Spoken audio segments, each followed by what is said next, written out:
Donc là, c'est un partenariat qu'on a eu en 2020 avec la SCAEL, donc financé aussi par le Pays du Noix et la région Centre, ou plutôt avec le soutien du Pays du Noix et de la région Centre. Donc ce partenariat vise à installer 50 nichoirs sur 2 ans. Donc là, en 2020, on va en installer 20. Donc à la fois pour le faucon cresserelle, la chouette chevêche et la chouette effraie.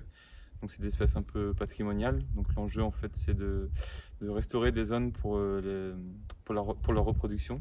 Donc on installe en fait des nichoirs de manière à favoriser ces espèces patrimoniales, et ça a aussi un double intérêt parce que pour l'agriculteur ça permet de gérer les ravageurs, notamment le campagnol des champs dans la plaine. Alors, je m'appelle Marc Hainaut, je suis agriculteur à Dangeau, en association avec mon frère, hein, nous sommes deux sur la ferme. Nous avons, alors comme caractéristique principale, nous avons démarré le semi-direct sous couvert il y a 5 ans. Et on a ressenti tout de suite le besoin d'avoir des populations de prédateurs pour les campagnols, parce que c'est une des problématiques majeures en semi-direct. On va dire qu'en semi-direct, il y a 2 problèmes qu'on découvre très vite: les proliférations de campagnols et les limaces. Donc il faut apprendre à les gérer. Concernant les campagnols, on a quand même pris les devants, c'est-à-dire que dès la première année, on a commencé à mettre des boîtes à chouettes.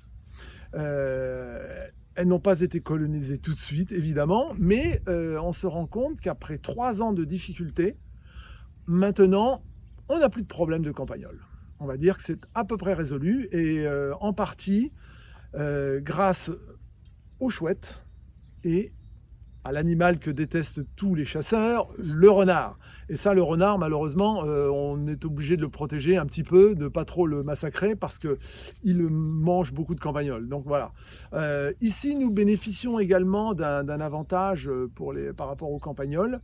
Ce sont les hérons, parce qu'on est proche de la rivière, on a des terres près de la rivière, et les hérons sont un auxiliaire aussi bien efficace.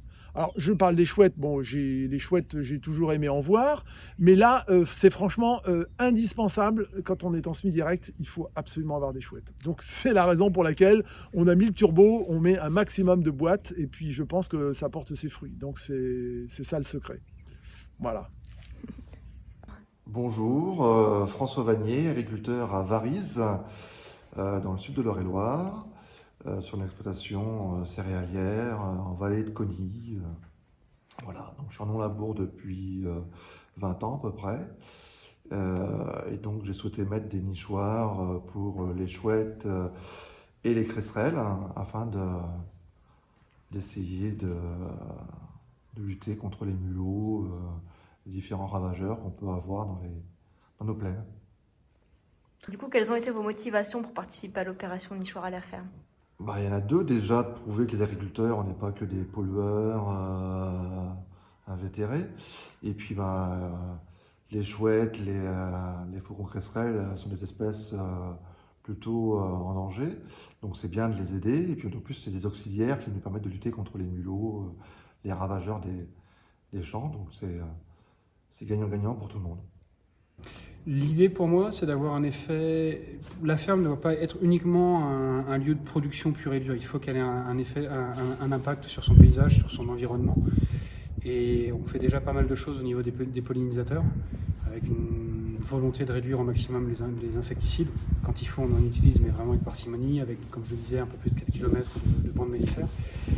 Et pour la macrofaune, on n'avait pas forcément d'action en place. Donc avec les nichoirs, l'idée c'est de favoriser une population de rapaces qui va venir réguler les mulots qui vivent de temps en temps dans mes champs. Comme je laboure beaucoup moins qu'avant, je commence à avoir des problématiques de mulots. Et donc, l'opération, à mes yeux, doit permettre d'aider les populations de rapaces, et donc indirectement d'avoir une régulation intégrée des populations de mulots dans les champs.